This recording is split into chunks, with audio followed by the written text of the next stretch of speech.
빙탕과 온탕을 오고 가는 흐름이 연일 이어지고 있다.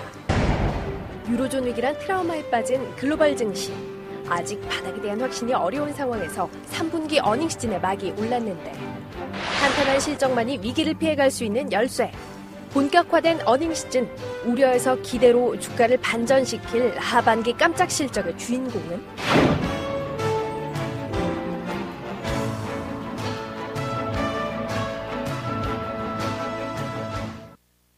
네, 이번 주 어닝 시즌 맞아서 업종 전망 특집으로 보내드리고 있습니다. 오늘은 앞서서도 건설주 얘기가 됐습니다만 건설업종에 대해서 담당 애널리스트 모시고 의견 나눠보도록 하겠습니다. 오늘 한화증권의 이광수 연구원 모셨습니다. 연구원님 안녕하십니까? 네, 안녕하십니까. 자, 오늘도 GS건설이 실적을 발표했어요. 이번 어닝 시즌 들어서 발표는 건설주 실적 전반적으로 평가가 굉장히 좋습니다. 일단 어떻게 보고 계신지 그리고 남아있는 주요 기업들의 실적 전망은 어떻게 보고 계신지 전반적으로 어닝 시즌 흐름에 대해서 좀 짚어주시죠. 지난주부터 대우건설을 출발으로 해서 각 건설사들 실적 발표를 하고 있고요. 그래서 오늘도 GS건설이 오전에 실적 발표를 했는데 전반적으로 시장 컨센서스 대비해서 상당히 좋은 흐름을 보이고 있습니다. 가장 큰 이유는 환율 상승으로 인한 매출 증가와 그에 따른 환이익이 많이 개상이 된 이유가 가장 큰데요. 저는 이 부분에 대해서 조금 생각해 볼 필요가 있다. 근본적으로 영업이 개선돼서 뭐 그런 건 아니고 환율 효과 때문이기 때문에 때문이기에 이런 부분에 대한 평가는 조금 저는 뭐 크진 않습니다. 대신 이제 실적에서 보는 측면에서 회사들이 조금 안정성을 좀 찾아가고 있다. 그러니까 그동안 실적은 굉장히 변동성이 컸습니다. 근데 한 4년 만에 찾아오는, 그러니까 시장 컨센서스 대비 좋은 실적, 그리고 좀 안정된 실적, 그런 측면에서 한번 보였으면 좋겠다는 생각을 갖고 있습니다. 그게 지속될지 아닐지 여부를 판단해야 할 텐데, 해외 수주 부문에 대해서 모멘텀을 좀 찾을 수 있겠습니까? 카다피가 이제 사망한 이후에 또 리비아 재건 사업에 대한 기대도 많았죠. 하지만 또 그 부분에 있어서 유럽 기업들을 제치고 우리나라가 주도권을 가질 수 있을 것인가에 대한 우려도 없지는 않고요. 또 워낙 글로벌 경기가 최근에 불확실한 면이 있다 보니 건설주도 해외 수주 모멘텀을 많이 얘기합니다만 얼마나 지속성을 갖고 그것이 성장하는 흐름을 보일 것인가 어떻게 보십니까? 대형건설주를 보실 때 중동에서 수주 모멘텀 굉장히 중요한 상황이고요. 향후의 성장성이 가장 중요한 그런 모멘텀으로 작용할 것으로 그렇게 생각됩니다.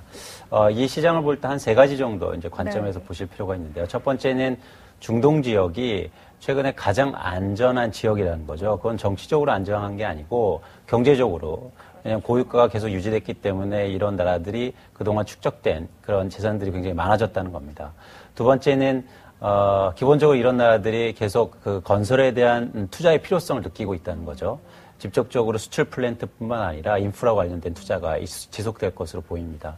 세 번째는 아까 카다피 얘기를 좀 하셨지만 직접적으로 단기적으로 저희가 리비아에서 크게 수주를 증가하거나 그러기는 좀 힘들어 보입니다. 대신 정치적으로 좀 안정화를 찾고 있다는 게 굉장히 중요한 포인트고요. 그렇게 되면 이런 지역에서 우리가 계속 수주를 증가시킬 가능성이 좀 높아지는 거 아닌가.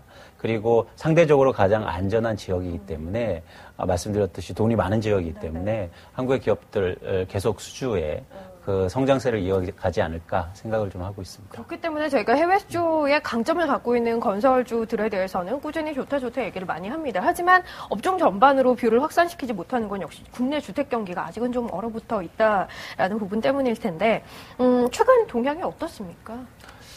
올해 중동 발주가 한 765억 달러 정도 발주될 예정이었는데요. 상반기에만 한 300억 달러 발주가 됐습니다. 그 나머지 한 465억 달러가 하반기에 발주될 예정이고요. 그래서 발주하고 수주하고는 약간 시간적인 차이가 있습니다. 그다음에 그렇기 때문에 올해 하반기에 발주가 되면 내년 상반기에 한국의 건설사들이 수주 소식을 많이 들릴 수 있을 거예요. 그래서 올해 하반기에는 약간 수주 소식을 뜸할 수는 있습니다. 대신 실망하지 말자는 거죠. 제 전략은. 왜냐하면 그만큼 발주가 많이 됐기 때문에 내년도 상반기에 수주가 많을 거다. 그래서 단기적으로 너무 짧게 보시지 않았으면 좋겠다는 생각을 갖고 있고요. 중동은 다시 한번 얘기 드리지만 굉장히 좋은 흐름을 이어가 나갈 거고 이런 사이클은 당분간 한 3, 4년은 지속될 것으로 저희는 평가하고 있습니다. 국내 주택 경기에 대해서는 어떤 뷰 갖고 계세요?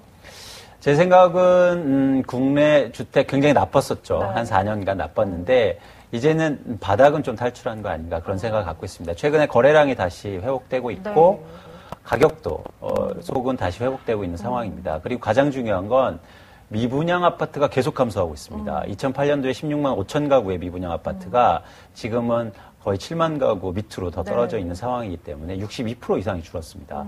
이 얘기는 뭐냐면 시장의 불안 요인인 미분양 아파트가 많이 줄었기 때문에 이제 좀 더 주택시장의 안정세를 찾을 가능성이 높지 않느냐 그렇게 판단하고 있습니다. 해외 수조는 뭐 올해 하반기 4분기에는 좀 뜸할 수 있으나 발주가 지속되고 있고 내년 1분기쯤에는 다시금 또 크게 재개될 가능성이 크다. 그리고 국내 주택 경기 역시 미분양 아파트가 좀 줄어드는 흐름 나타내면서 이제는 바닥을 본 듯한 흐름이다. 그렇다면 업종 전반에 대해서 지금 안정적으로 비중을 좀 늘려도 되겠습니까? 투자 의견 좀 정리를 해주시죠. 네, 저 투자 의견은 올해 하반기 그리고 내년 상반기를 보면서 굉장히 긍정적으로 보고 있고요. 말씀하신 것처럼 두 가지 관점입니다. 첫 번째는 성장성을 가지고 있다는 거죠. 중동의 수주라든가 아니면 매출의 부분.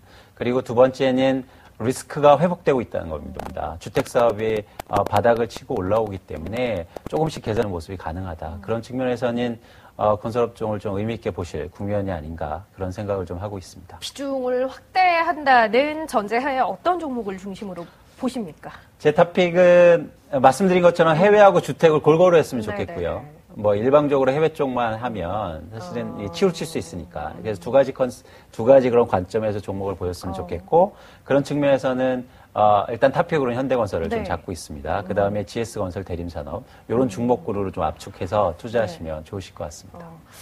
일반적으로 최근에 뭐 건설주 추천이 나오면 주로 해외 수주 모멘텀에 집중을 해서 얘기를 많이 하는데요. 하지만 주택 경기도 이제 턴어라운드 하고 있다라는 부분을 염두에 뒀을 때 골고루 좀 포트폴리오를 섞어보자. 현대건설, GS건설, 대림산업 한번 관심 가져보자. 최선우주 꼽아주셨습니다.